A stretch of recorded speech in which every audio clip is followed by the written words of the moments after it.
estamos aquí en la casa de Rodrigo Calcañi. ¿Cómo estás, Rodrigo? Muy buenas tardes, contento de tenerlos. Sí.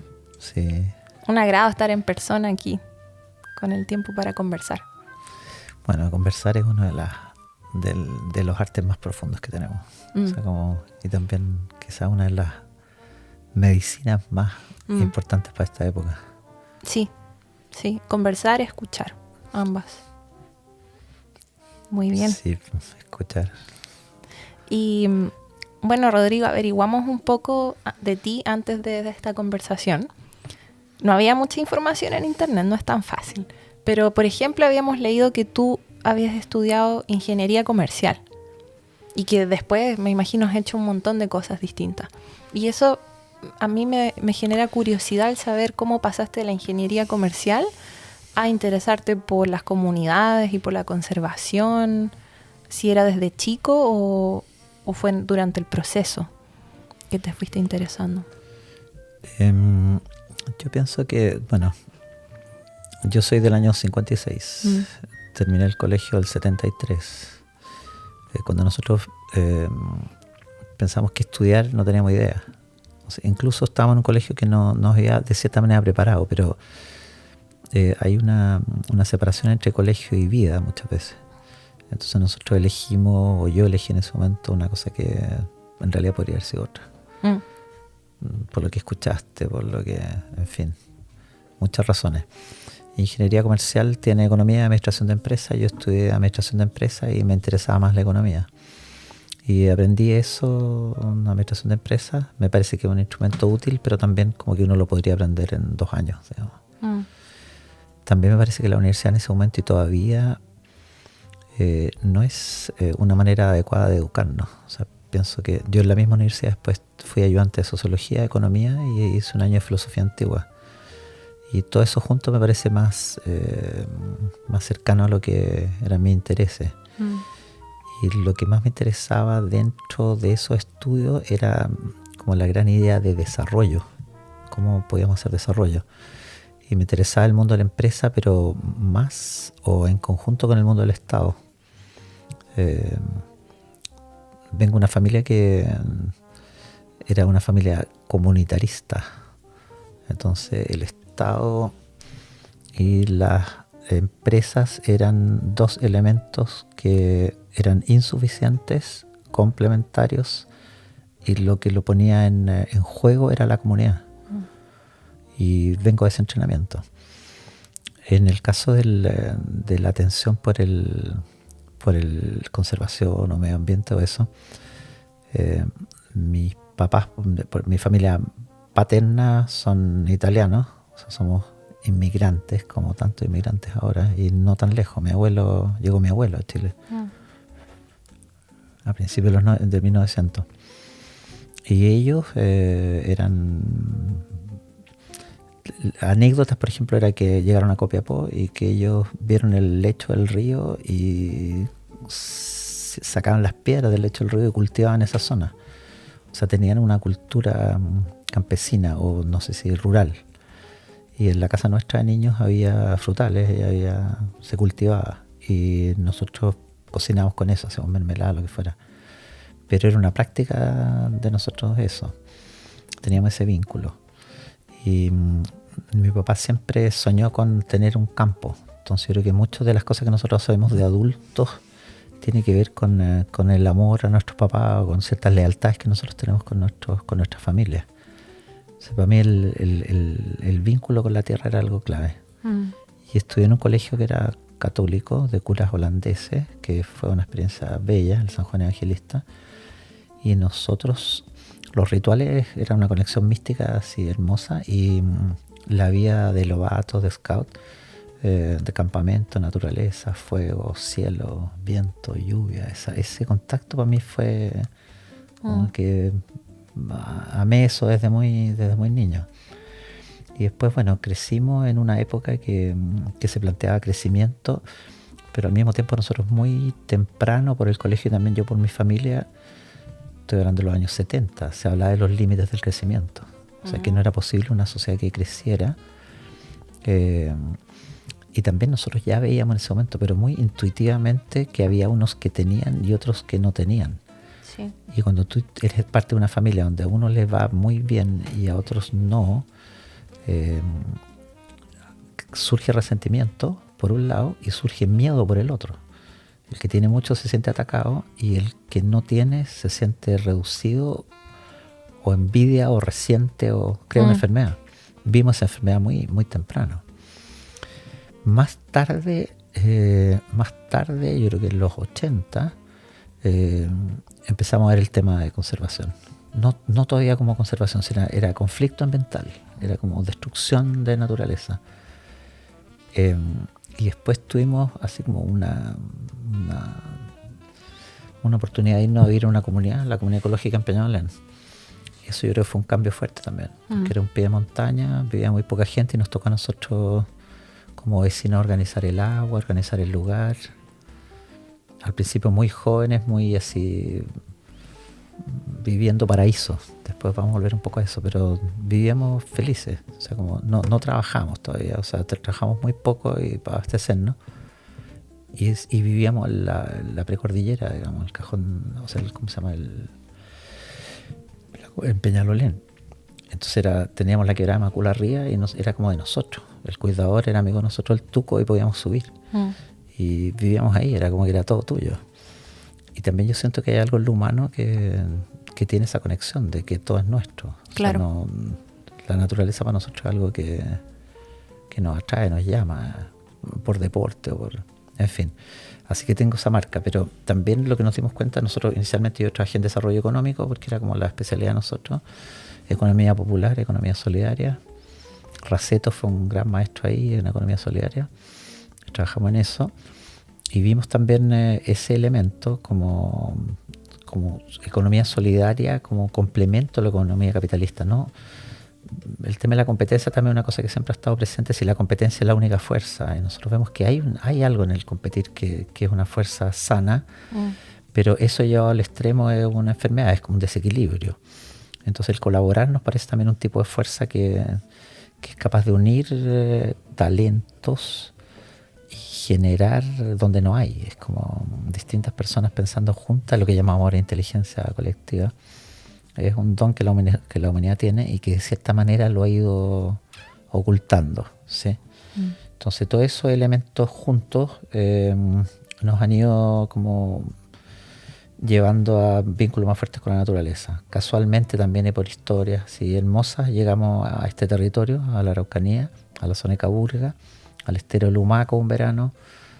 Teníamos 3 niñas que vivían con nosotros chiquititas y vivimos un mes a la orilla de un estero y damos un salto a las rocas y llegamos al lago y subíamos a un cerro y había selva y las niñas sacan los zapatos y es como, papi, ¿qué es esto? O sea, estamos como una felicidad y una experiencia muy directa como de ser amados por todo o amar todo. Y yo creo que eso nos influyó mucho. Buscamos un lugar, tuvimos la suerte de encontrar un lugar, un CAI, la Flor de la Pampa, un lugar muy hermoso en la zona de Carhuello, y con nuestro amigo Eduardo Walker, con la tita, nuestra familia, decidimos adquirir ese lugar. Y eso yo creo que fue un cambio para nosotros de vida, en el sentido de que yo estaba cumpliendo de cierta manera con los sueños de mi papá, pero también de comunidad, de enfocarnos hacia algo. Entonces en ese sentido me parece que la administración y la economía son ciencias útiles, pero para reinterpretarlas como conocimientos para vidas comunitarias donde todos somos parte y donde también se genera de otra manera. O sea, a lo mejor no sé si tanto valor económico agregado, pero en términos de salud, de afecto, de profundidad, de desarrollo de tus talentos, de sorprenderte, de divertirte, de no trabajar tanto. O sea, hay muchas cosas para la vida humana que se descubren con leves cambios en la forma en que vivimos. Y nosotros hemos tenido la suerte de ser parte de eso, de agradecerlo, de acogerlo y hemos ido por ahí practicando. Todo mezclado, sí, en la época que vivimos, que ha sido ruda, ha sido muy ruda, porque o sea, nos han estado hablando muchos decenios de que estamos creciendo y que está mejorando todo, y sin negar ese poder, había otra parte que estaba siendo muy negada. O sea, nosotros hemos vivido en trabajos como frágiles, no en empresas y contratos, sino que han sido muchas veces situaciones laborales bastante frágiles, sin contratos o a honorarios, o, en fin.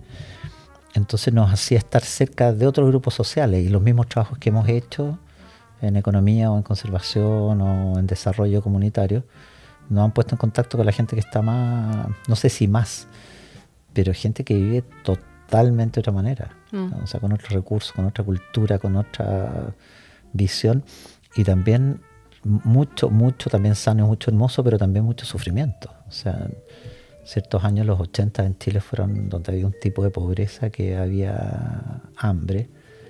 Me acuerdo una vez estábamos con una familia que nos impactó mucho, porque los invitamos a la familia a comer con nosotros, a la comunidad, y había comida, digamos, había, no sé, carne con algo.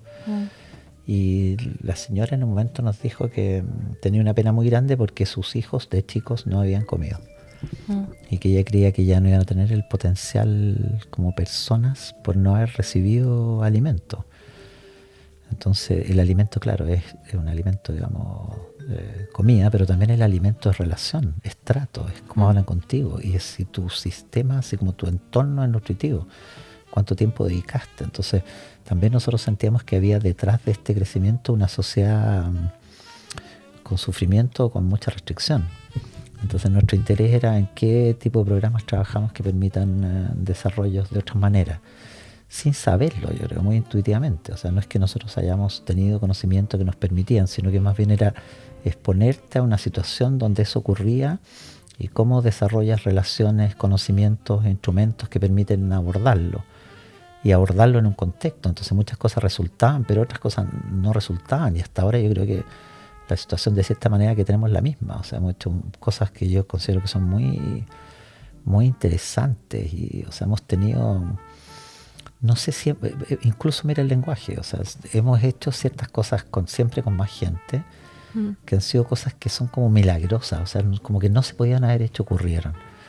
Y eso tenía un lado totalmente hermoso, pero siempre la misma experiencia contiene un dolor, una división, una no comprensión, un conflicto, que también no solo podemos poner en el otro. O sea, el otro no me entiende y yo soy el bueno, el otro el malo.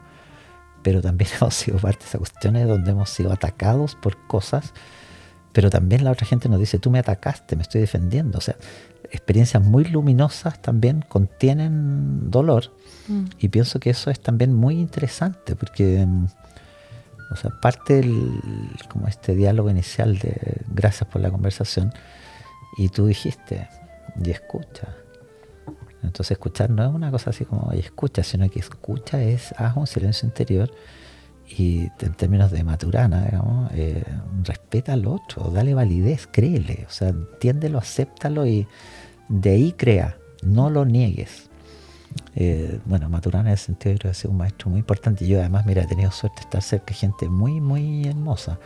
Donde está sentada tú en este momento, convivió con nosotros Humberto 3 días. ¿Sí? Y estaba sentado, y ese era el puesto donde él se sentaba. Wow, ojalá me transmitan sus energías.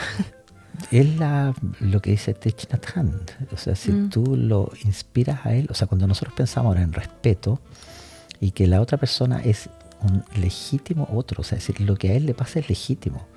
La sociedad chilena no tiene ni una cercanía con eso. O sea, nuestros mismos convencionales, que yo los amo el proceso, lo encuentro mágico y poderoso y creativo y que responde a esta época, pero en cierto sentido yo creo que contiene un dolor, que es que no tuvimos entre todos manera de escuchar más profunda lo que nos están diciendo algunas personas.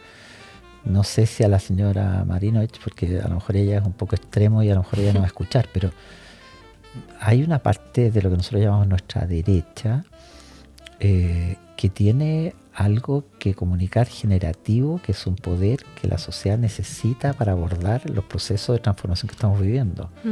O sea, no, de hecho nadie puede ser negado, ni los más radicales. Claro. Pero hay un talento que necesitamos desarrollar ahí, y que nos viene para adelante de todas maneras. O sea, los desafíos que tenemos son enormes. Sí. Me llama mucho la atención que, Rod, tú hablas siempre como en plural de nosotros. como si fueras tú y mucha gente que está detrás de ti. No hablas solo de ti mismo, sino que de... Es una dificultad que he tenido, porque la Tita, mi esposa... Lo veo como algo bueno. Amada esposa, pero también es una, en términos de, así como ontología del lenguaje o de cierta disciplina, como que el nosotros ocultaría un yo. Entonces, ¿de quién cuando tú dices nosotros, entonces alguien te puede preguntar, ¿quiénes son ustedes? En mi experiencia, o sea, cada uno de nosotros tiene vida interior, y eso es algo muy importante. Pero incluso la vida interior es un diálogo. Entonces, incluso aunque estoy yo, no soy solo yo. Hay como tengo personajes y hay un diálogo en mí, o sea, hay un nosotros en mí. También este diálogo con lo divino. O sea, nosotros estamos en un diálogo con lo divino. Y si nosotros aceptamos que somos parte de eso, también hay un nosotros ahí jugando. Y después, por ejemplo, esta casa es un nosotros. Esta mesa es un nosotros. El café es un nosotros. Claro. Y de las experiencias que yo he sido parte, que ya tengo un montón de años, entonces hemos hecho muchas cosas y además me interesa mucho eso, tengo esa como pasión. Nunca he hecho nada solo. O sea, si tenemos una huerta, pero han trabajado, mucha gente ha venido a trabajar con nosotros acá y con nosotros acá, que somos los que vivimos acá. Entonces hay un nosotros, yo lo veo. Y me encontré con Thich Nhat Hanh, que para mí ha sido una muy ¿lo hermosa conociste? sorpresa. O sea, lo conozco íntimamente, no porque haya estado con él nunca, sino que porque lo he leído y lo he escuchado. Y lo he visto también en ciertas cosas, y porque además ciertas cosas que él dijo que hiciéramos las he hecho, y él dice que si tú estás ahí, estás con él. Y también yo lo siento muy importante, porque quizás uno de los principales miedos de esta época es la muerte. Y nosotros queremos vivir más, como que no queremos perdernos de nada. Es como que no confiamos en que nuestra existencia perdure. Y él habla de vida y no muerte. Él dice que nosotros nos vamos transformando y retransformando, y él confía profundamente en eso. Entonces, él para mí es un nosotros. Thais le dice a la gente que lo ama y que lo ha leído, que lo escucha. Y para mí él es alguien cercano. En el sentido que él me ha dicho cosas. La gente que está escuchando acá está escuchándonos. Entonces, uno podría decir que ustedes, los que están escuchando, no están acá. Y nosotros sabemos que de cierta manera están acá porque estamos hablando para ustedes desde este lugar. Entonces el Thai dice eso, que él dice, si tú inspiras en amor, con amor, yo estoy contigo. Entonces yo pienso que hay un nosotros grande ocurriendo, y también hay otra cosa que o sea, si tú, también los invito a todos los que vayan a escuchar esto, que acá en el sur, por ejemplo, nosotros tenemos algunas noches que son muy oscuras y muy diáfanas. O sea, tú puedes ver el cielo muy transparente. Si te sientas a un lugar calentito, bien tapadito, tranquilo, y empiezas a mirar el cielo, en un momento sientes el viaje. La Tierra es una nave desplazándose en el universo y estás viendo el universo, sientes el viaje. Y no eres ajeno. Esa es tu casa, ese es tu lugar. Entonces nosotros somos unos invitados a ese viaje. Entonces yo no puedo hablar de mí. O sea, eso es, todos nosotros somos eso, dándonos cuenta en este instante presente. Entonces cuando veis eso, el nosotros es muy natural. Y siempre es una buena pregunta si estás ocultando algo cuando dices nosotros. Que no son ustedes. Pero ahí yo tengo el sueño, por ejemplo, de que en un momento Chile perdió el nosotros, o a lo mejor nunca lo hemos tenido, no sabemos. La humanidad perdió el nosotros. No somos nosotros algo.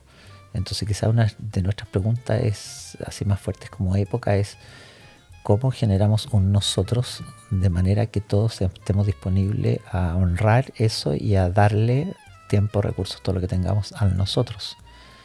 Porque al final, o sea, tu colegio, tu escuela, tu liceo, donde tú estás, ¿es tuyo o es un nosotros? Si tú vas ahí a pedir, no es lo mismo que tú vas a dar y a compartir y también a tomar. Son dos situaciones muy distintas. En una sociedad de la escasez, la gente es como tiene un miedo activado que va a tomar.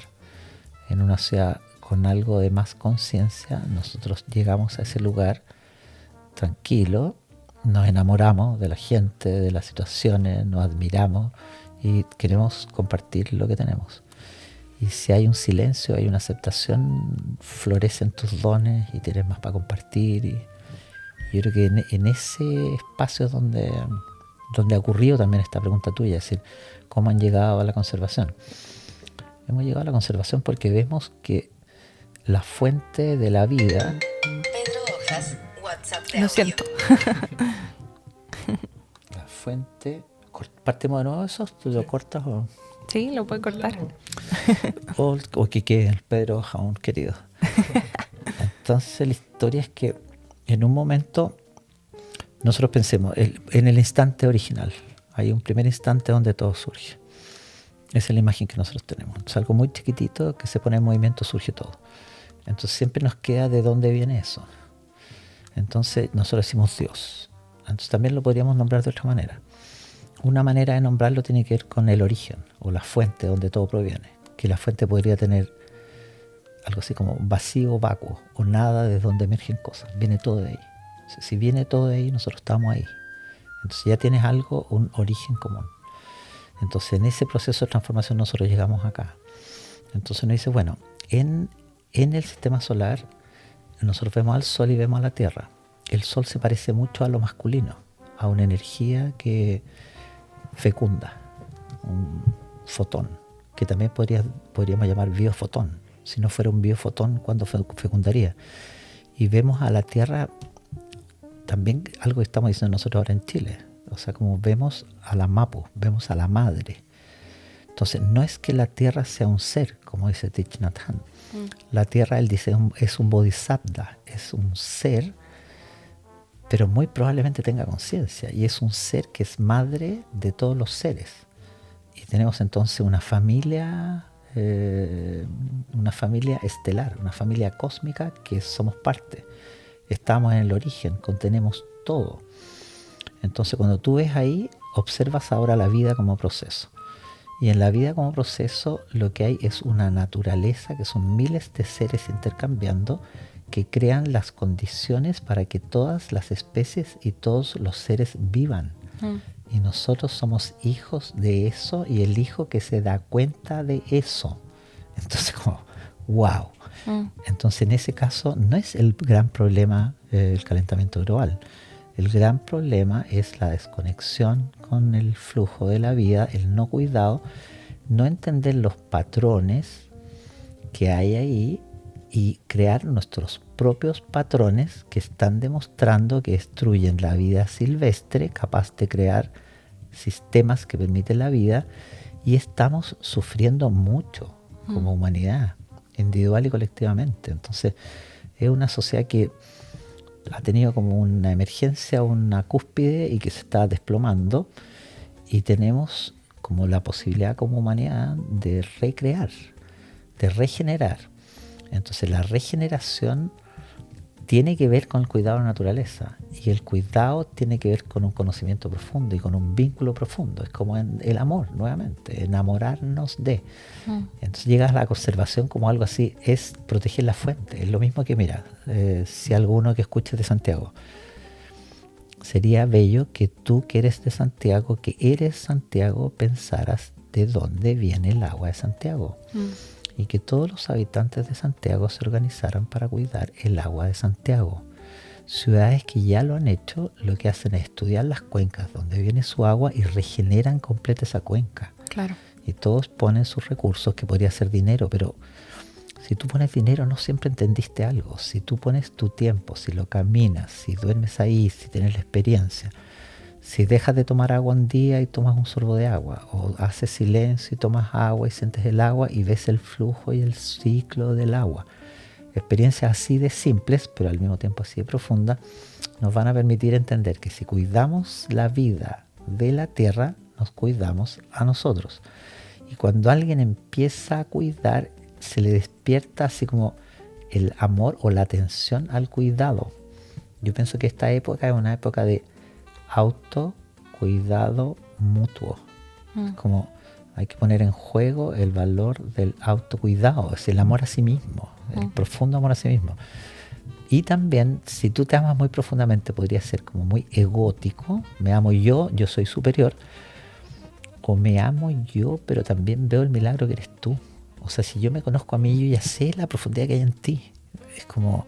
Y ahí estamos en otro nivel de vínculo, de relación, de amor, y donde muchos miedos, no todos desaparecen. Y eso, como en comprensión de lo natural, te hace amarlo y cuidarlo y decir, ¿y cómo hacemos esta cuestión? Que yo creo que es una clave para este momento y quizás alcancemos a hablar un poquito de eso. Claro, de que primero, gran parte de la conservación tiene que ver con comunidad, con cuidarse a sí mismo, cuidar al entorno, todo eso está relacionado. Sí, muchas gracias. Me estaba echando cafecito. Y bueno, parte de tu trabajo también tiene que ver con un corredor biológico que se llama Namuncahue, ¿cierto? Y eso me interesa, me imagino que muchos de los que nos oyen quizás no lo sepan. ¿Qué es un corredor biológico y para qué sirve? ¿Por qué es tan importante tener corredores biológicos? Conexión. Buena pregunta. Bueno, el fenómeno humano es un fenómeno de conexión.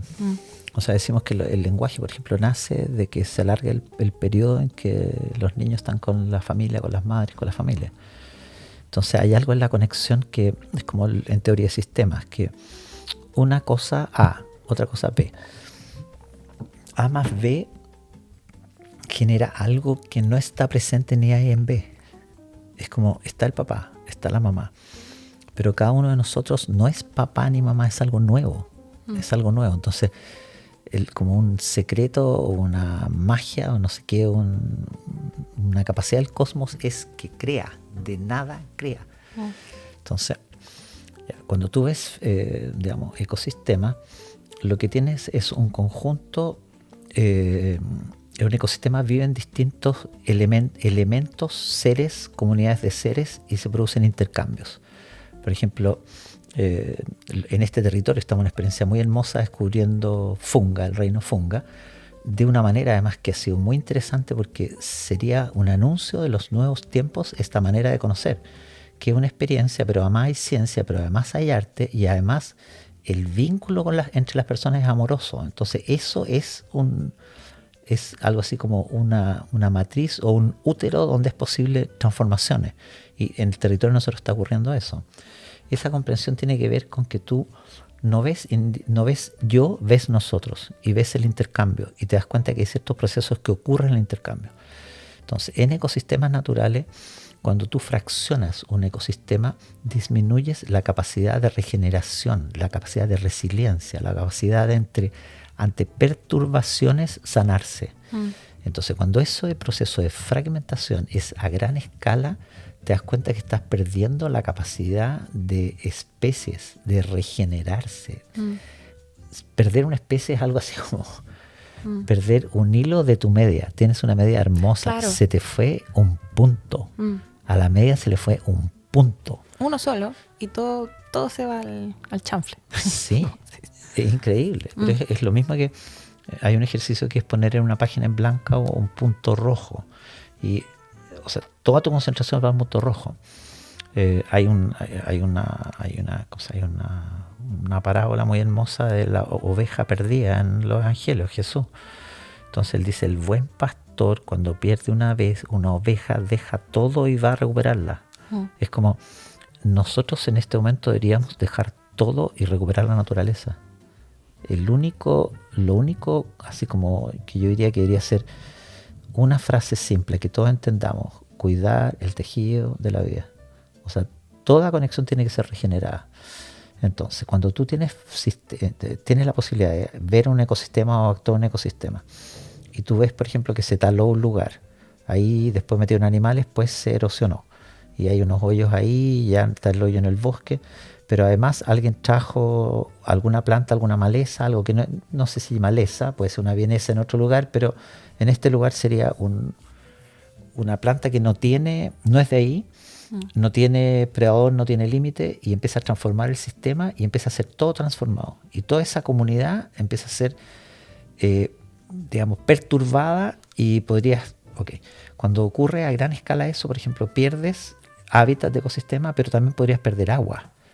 O sea, la sequía muchas veces tiene que ver con que nosotros no cuidamos las cabeceras de las cuencas. Entonces, en este sector en el sector que nosotros vivimos, Villarrica, Pucón, tenemos Acunco, Curarrehue, o sea, vivimos en precordillera, cordillera de los Andes.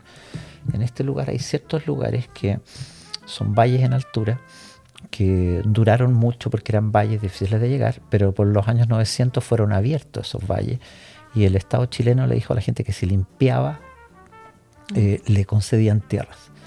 Se empezaron a limpiar unos, pero también se creaba una serie de conflictos porque quería otro limpiar donde mismo, se podía quemar esos lugares de tal manera de limpiar, y también nos dieron cuenta que al quemar se producía una fertilidad en las tierras. Se les parecía que quemar era un sistema de fertilizar tierra, lo que no se dieron cuenta que era un proceso muy de corto plazo, porque efectivamente fertiliza, pero rápidamente eso se erosiona, perdiste la estructura de los suelos, se erosiona. Entonces, hemos tenido en estos lugares, entre el Caburra, el Colico y el Villarrica, hay una zona que nosotros llamamos el corredor biológico Namuncahue, el corredor Namuncahue, que son bosques templados lluviosos a baja altura, menos de 1000 o 1100.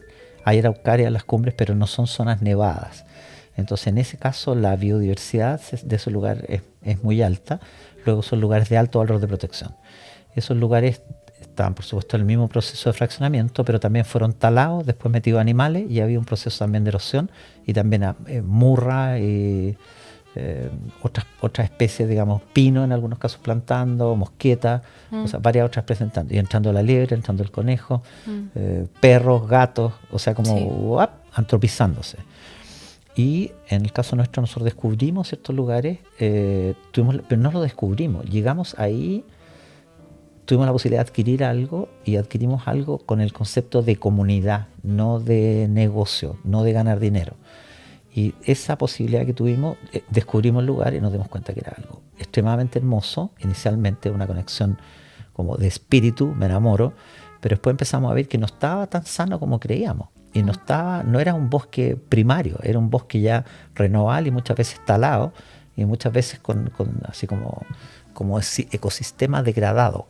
Ya estábamos ahí, tuvimos la posibilidad de adquirir más propiedades, y esa comunidad creció. Y creció con un concepto que es muy interesante, porque le llamamos comunidades de conservación.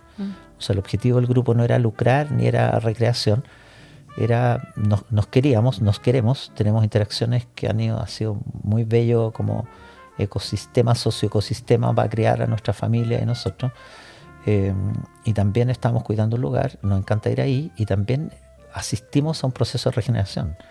Entonces, cuando en el caso mío yo vi eso también, en esa misma experiencia fundamos Parque para Chile, que es una corporación que tiene que ver con esta visión de regeneración público-privada y la conectividad, y vimos que ese lugar era clave.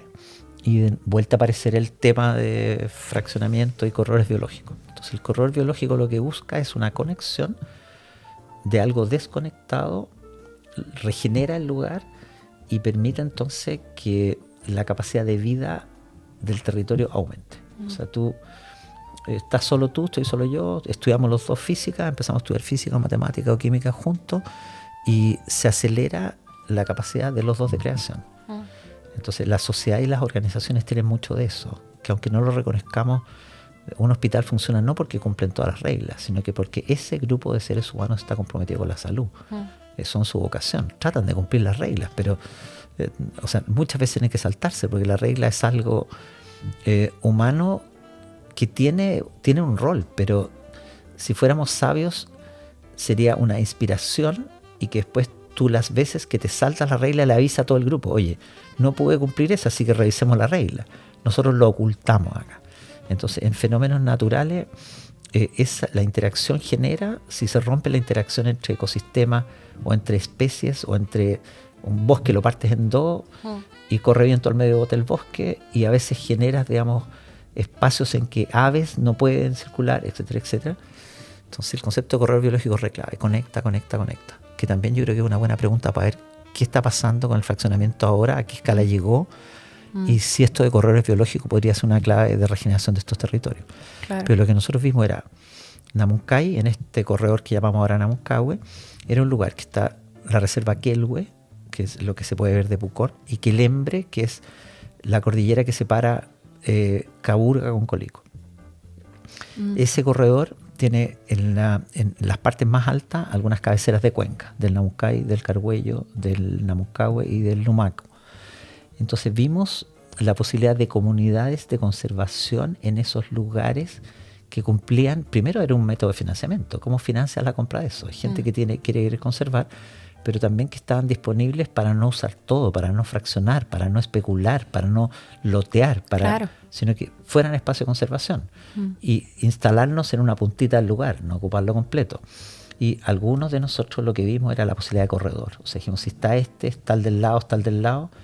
Tuvimos la posibilidad como Parques para Chile y con algunos socios, Rainforest Concert, Templado, de adquirir algunas propiedades ahí también, y quedó al medio Carhuello, y dijimos, bueno, si hiciéramos una comunidad en Carhuello y tenemos la comunidad, o lo que está hablando de Parques para Chile, tenemos Quelhue, tenemos Quelembre, habría un gran corredor biológico conectando. Deben ser más de 20.000 hectáreas, y en un triángulo que es el templado, lluvioso, más bajo, más antiguo, en mejor estado de conservación, más al norte del planeta. Entonces, como eso yo creo que tiene la ecología, la geografía, los sistemas de información geográfico que nos permite, como lo hemos hecho algunas veces, te subes a un avión y vuelas a un predio, entonces es increíble la naturaleza, y yo le pedí al piloto, da una vuelta, empieza a ascender. Si tú asciendes 3.000 pies, 4.000 pies, 5.000 pies, lo que llegas a ver que tu gran corredor biológico es un parche. Y es un parche donde está todo al lado fraccionado. O sea, la humanidad, o sea, el nivel de intervención que nosotros tenemos sobre lo natural es brutal, brutal. Entonces, se puede ver desde el espacio, yo creo. En este momento Google Earth, abran su lugar donde viven, empiezan a ver cómo tienen y van a ver cómo ha sido antropizado el paisaje y cómo nosotros eliminamos lo silvestre del paisaje. Sí. Y los cauces de agua también no son corredores biológicos, el cauce mismo sí, pero esa banda que se de 10, 20, 30, 40, 100 metros que debería proteger el agua, que permitiría, digamos, corredores para las especies. Imagínate un pájaro, le cortas todo lo que hay.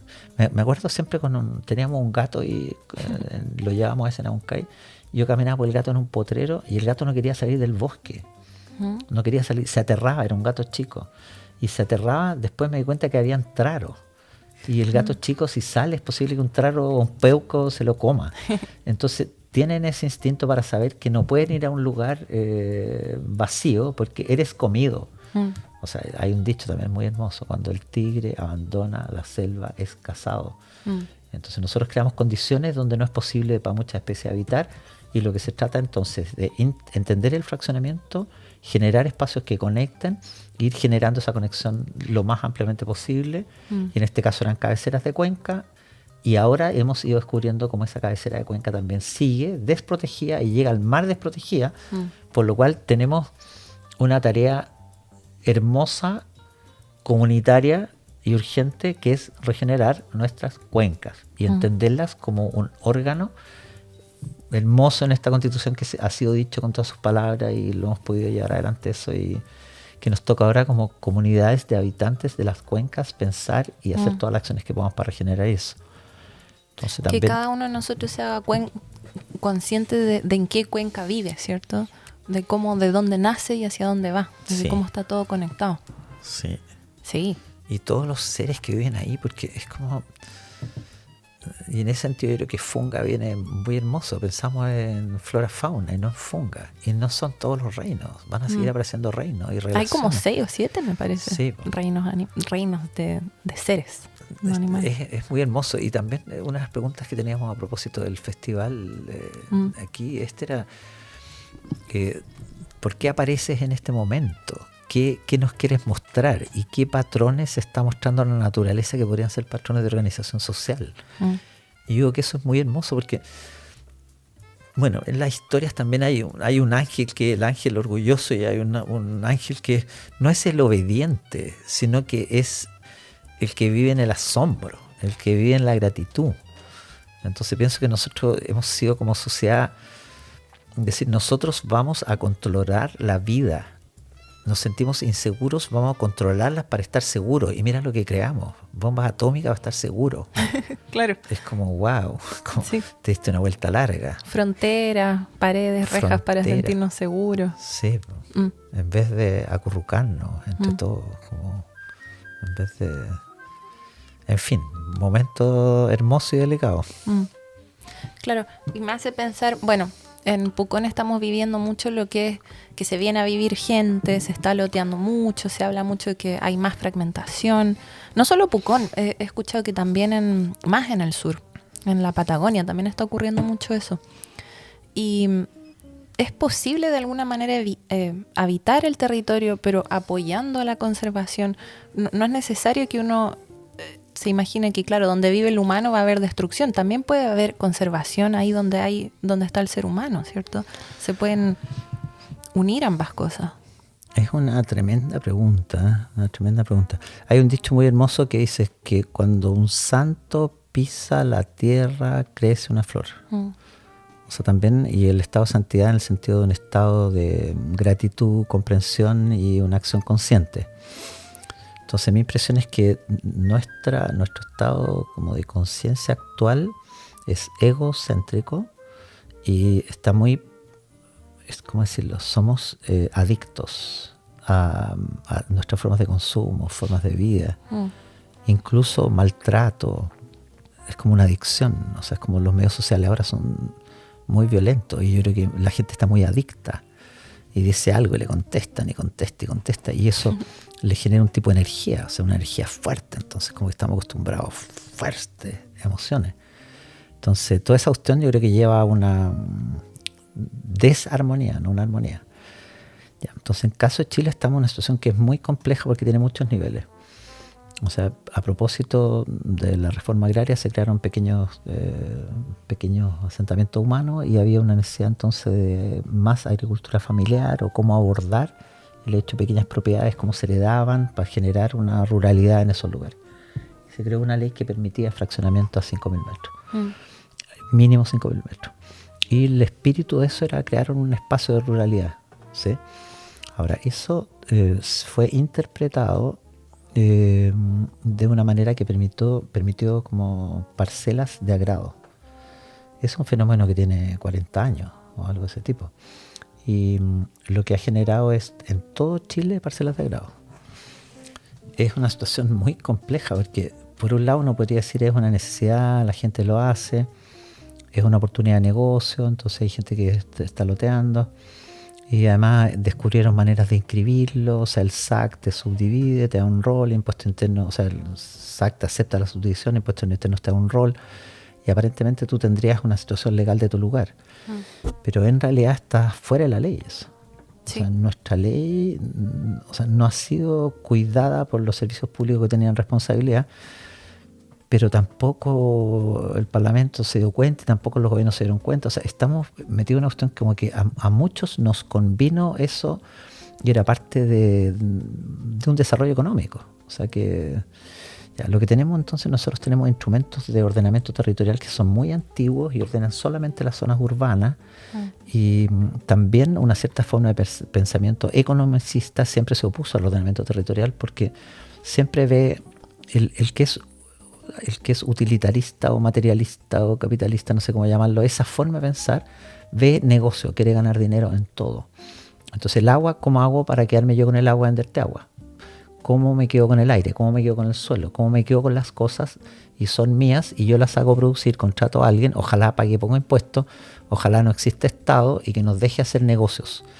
Pero eso siendo un valor clave, o sea, en esa lógica hay algo que tiene que ver con emprender, que es extremadamente valioso, lo humano emprendiendo, pero también cuando se desarmoniza se transforma en algo que te puede meter en un caos.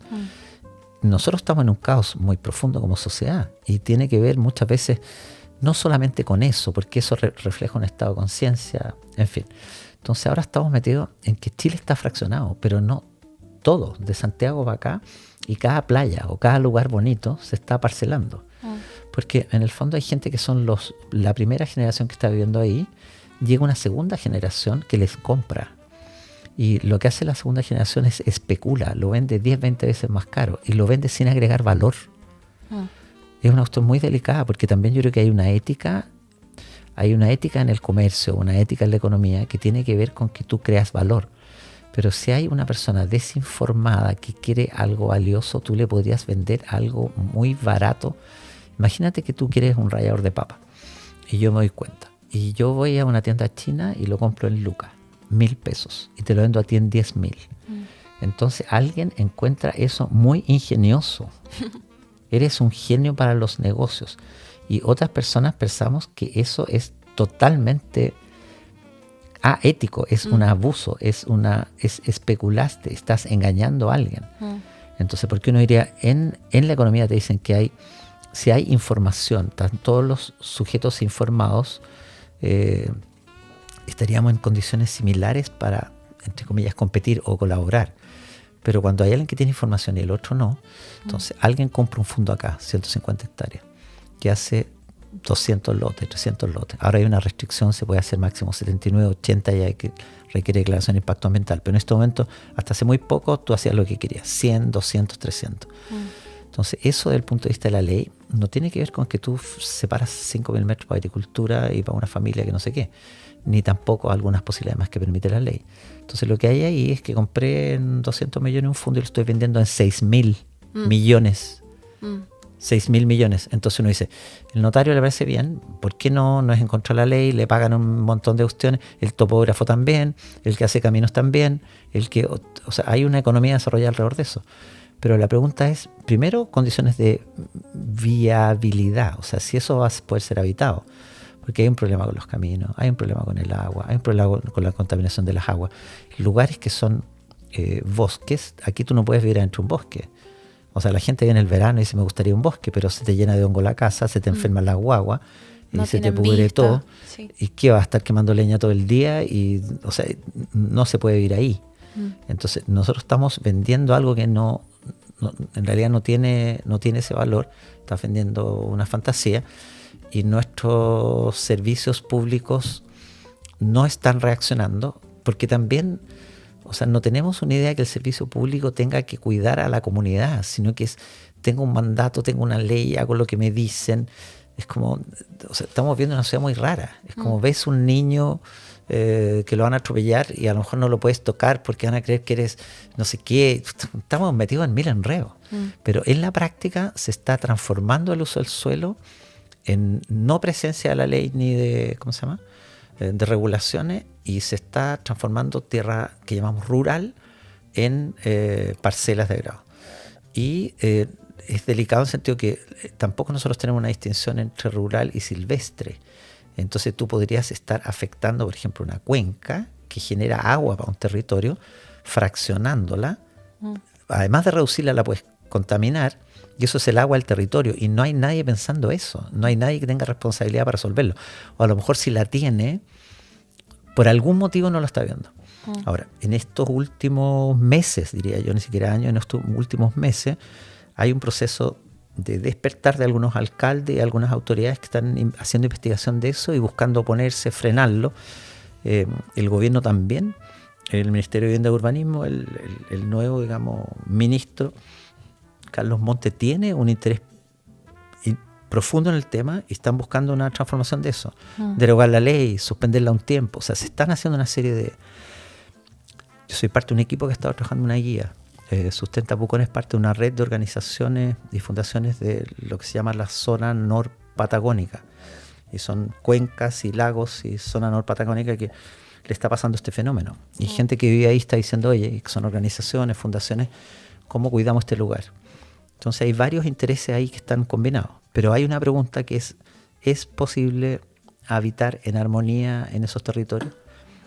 Para nosotros esa pregunta es re clave porque hemos trabajado lo que hablamos hace un ratito de corredor biológico. A nosotros como Parques para Chile y también como vecinos del lugar nos permitió una conversación con CONAF que tiene que ver con lo que se llaman reservas de biosfera. Reservas de biosfera es un ordenamiento del territorio de gran escala. Son territorios a escala global, hotspot o puntos de interés global de conservación.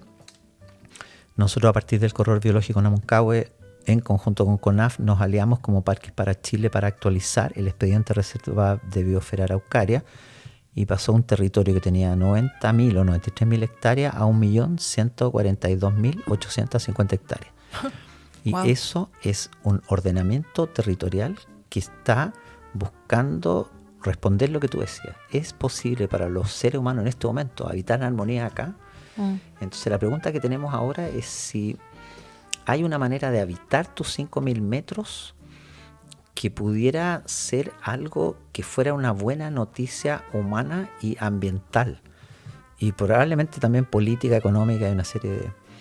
Nosotros creemos que hay una manera.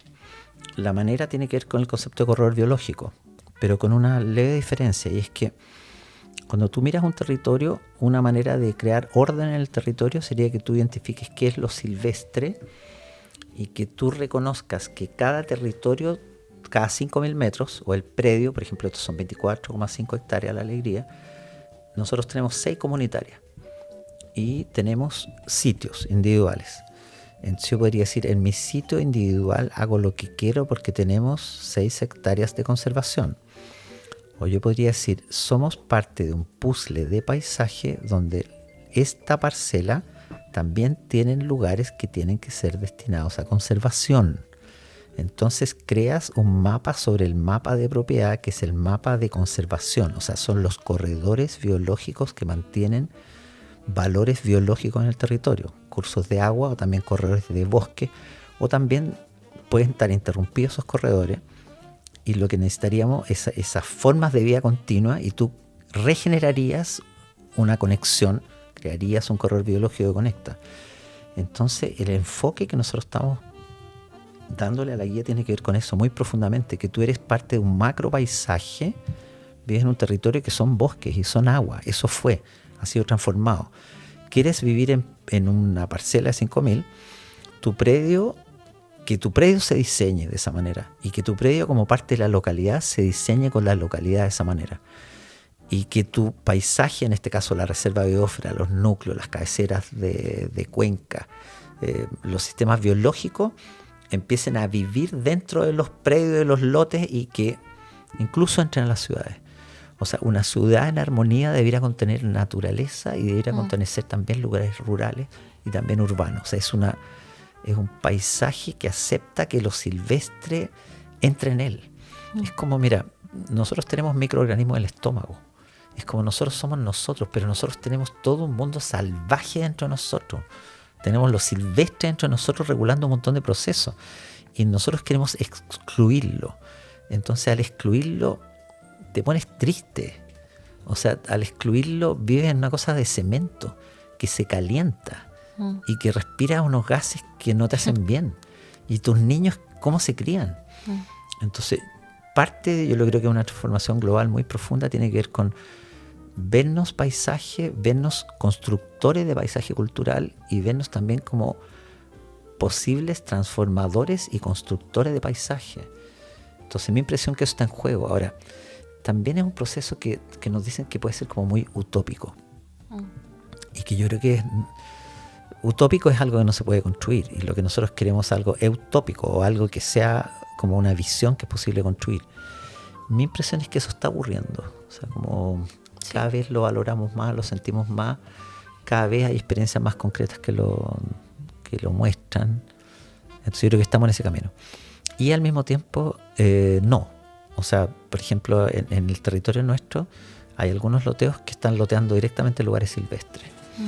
Entonces tú dices, por ejemplo, si tienes una zona rural y tú haces 20 sitios, dices, ok, eso se puede mantener si es que la gente regenera, resilvestra y conecta, y ya, ok.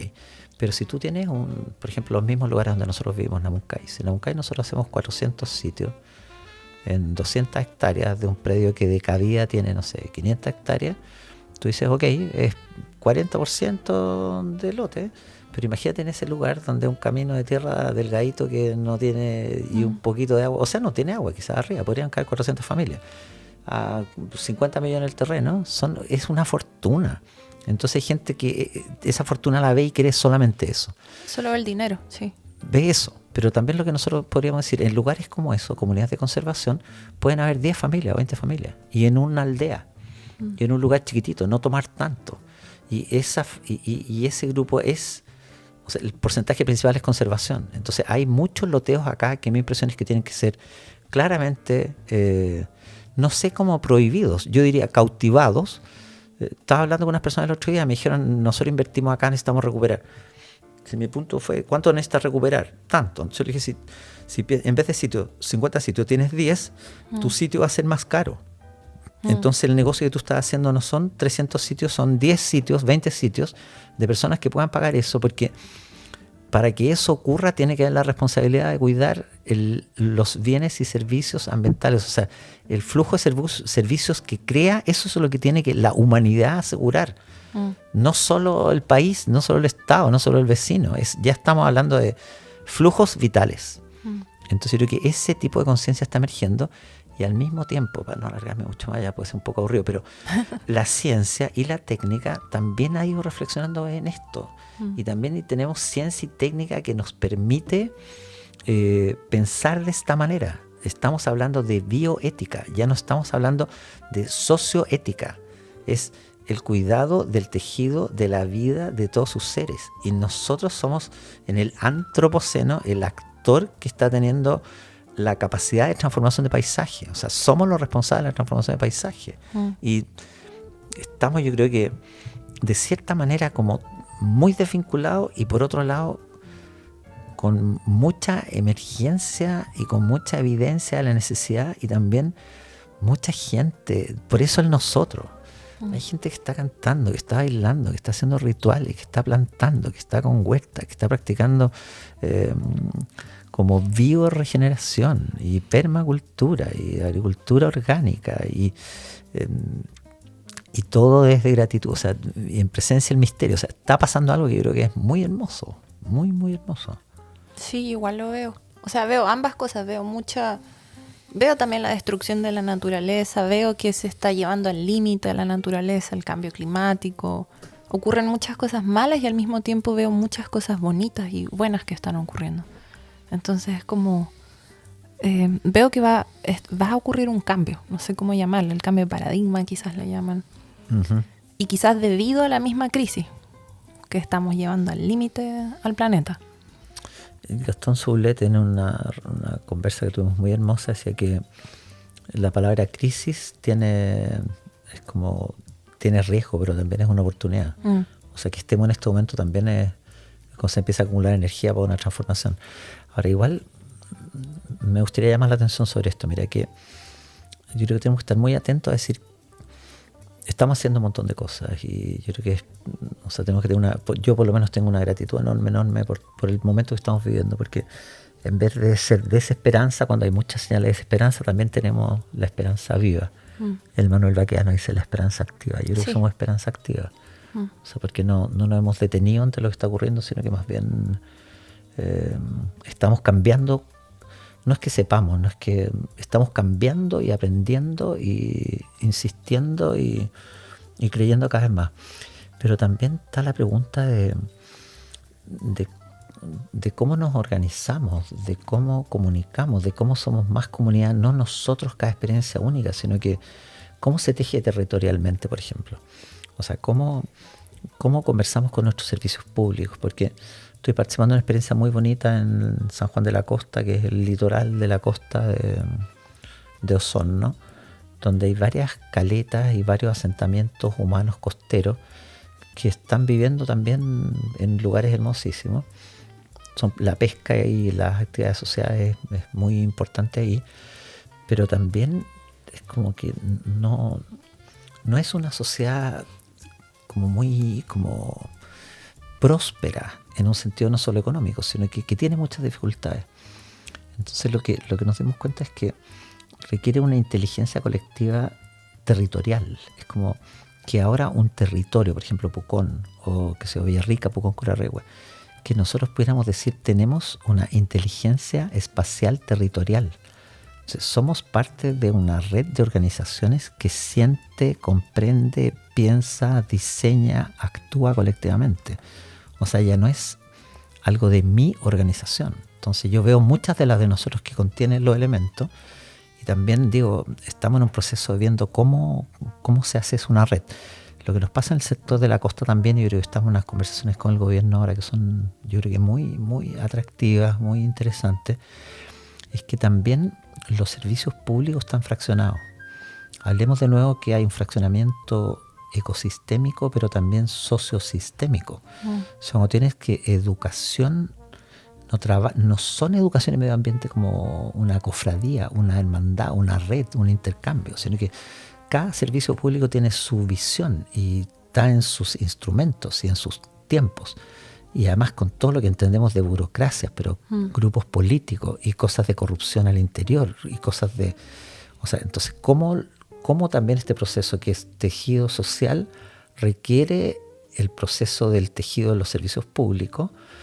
Y nosotros ahí pensamos que, bueno, en esta idea es una evolución de personas, es una evolución de organizaciones, es la gran inspiración nosotros creemos que tiene que ver con el territorio. O sea, el territorio en cuanto paraíso. O sea, esta idea de nosotros hemos sido expulsados del paraíso. Versus, porque si tú eres expulsado del paraíso, puedes hacer lo que quieras con lo que queda afuera, ¿no es cierto? Se lo quema, lo vende, lo prostituye, da más o menos lo mismo. No es el paraíso. Pero eso es un relato. Y también yo creo que ha ido creciendo la conciencia de que nosotros habitamos paraíso, somos seres paraíso. Y en ese caso, cada cosa que tocas es sagrada. Sí. Cada relación que tocas es sagrado. Entonces yo creo que desde ese espíritu, porque lo que no tenemos al final es que estamos siempre fraccionados, siempre divididos. Pero mira, eres de Santiago, de Temuco, donde sea, tú no estás dividido por el aire, no estás dividido por el agua, no estás dividido por el alimento. Preocúpate de tu aire, tu agua, tu alimento. Y ahí entran todos. Todos juntos tenemos que cuidar el tejido de vida que da vida. Eso es común. Entonces yo creo que esa organización, que a lo mejor va a ser algo político o está haciendo algo político también, en el sentido de compartir las decisiones. O sea, la polis... Ya, quizás no es política, quizás tenemos que inventar algo nuevo, pero en cuanto a habitantes de un territorio tenemos responsabilidad por la salud como ecosistémica, no solo sociosistémica, sino que socio-biosistémico. Entonces, que es el tipo de cuestiones que estamos inspirados y viendo cómo inventamos cuestiones. Pero, en fin, muchas gracias por esta conversa, porque yo creo que necesitamos lugares donde hablar de esto. O sea, me gusta que Rod conecta todo con todo. Entonces, cuando te entiendo lo que me dices, veo todos los puntos conectados, ¿no? La sociedad, las comunidades, la conservación, la salud de las personas, la salud del medio ambiente, todo es uno. Sí. Hay gente que, bueno, ese todos para uno, uno para todos. Porque si el uno fuera Bodhisattva y el uno fuera la tierra y el sol, todos eso. Mira, solo una imagen como para ir cerrando, yo creo que ya estamos el tiempo que sí. es. Imagínate un niño, me pasó, voy a contar un cuento. Estábamos con un grupo de niños en un programa que era financiado con recursos públicos. O sea, señor, usted paga impuestos, yo doy gracias por poder pagar impuestos porque podemos hacer cosas muy bellas. Estamos con niños de una escuela, digamos, urbana, entre comillas, pobre, en un parque nacional. Estamos caminando juntos. Y yo le pregunté en un momento a los niños, ¿de quién es esto? Silencio. ¿De quién es esto? Silencio. Hasta que un niño, que era mapuche, dijo, nuestro. Es de nosotros. O sea, imagínate si tú eres niño y tú eres educado donde el aire es tuyo, todas las aguas tuyas, todo el sol tuyo, toda la capacidad de la tierra, de la vida es tuya. Tuya no en el sentido de propiedad, en el sentido de pertenencia. Es como yo hablo de nosotros. Es ¿de quién es el agua? De nosotros. ¿De quién es el bosque? De nosotros. Entonces digo, ese lugar de ver el nosotros, yo creo que va a permitir un cambio bien potente. Mira, todos los bienes y servicios ambientales de todo el planeta, regenerados y de nosotros. El que lo usa paga algo, ¿para quién? Para nosotros. Para cuidar eso y a lo mejor para generar una renta mínima para todos. O sea, es la vida el regalo, no la economía, ni no el tipo de cambio, no la tasa de interés, no los impuestos, no. Eso es muy, muy, muy después. O sea, el 99,999 te lo regalan, el 0,001 es nuestra creación y nosotros creemos que esa creación es la vida. Y nosotros decimos, no, pues si vivimos en el paraíso te da todo, y nosotros cocinamos papitas que nos da el paraíso, con la leñita del paraíso, con el agüita del paraíso, y el hambre que me da el paraíso. Ni siquiera mi hambre es mío. Es verdad. Muy buena esta conversación. Muchas gracias, Rod. No, yo feliz, pa. Sí. Feliz. Sí. De poder estar hablando de esto, porque al final, mira, también que yo pueda hablar esto no es por mí, es por todas las conversaciones que hemos tenido, por todos los rituales que hemos participado, por nuestras plantitas sagradas, por nuestros machis, por nuestros loncos, por nuestras autoridades, por el Gastón Soulet, por el Humberto Maturana, por toda la gente, por el Ericura, Chihuailaf, por tanto ser de luz que abre su corazón y te cuenta. Entonces al final se nos vamos entendiendo, po. Vamos Sí. entendiendo. Sí. Así que lo que ustedes hacen también es un trabajo. Ustedes son de cierta manera un corredor biológico, o sea, están generando comunicación, están Sí. conectando. Y eso Sí. es un rol o sea, el universo está inspirando que ocurran estas conversaciones. Sí. Somos nosotros, pero también viene algo de adentro muy profundo, o de afuera muy profundo, que nos mueve. Y plantando semillitas, que ni siquiera sabemos en qué se van a convertir, pero algo va a salir. Eso. Muy bien. Muchas gracias. Muchas gracias.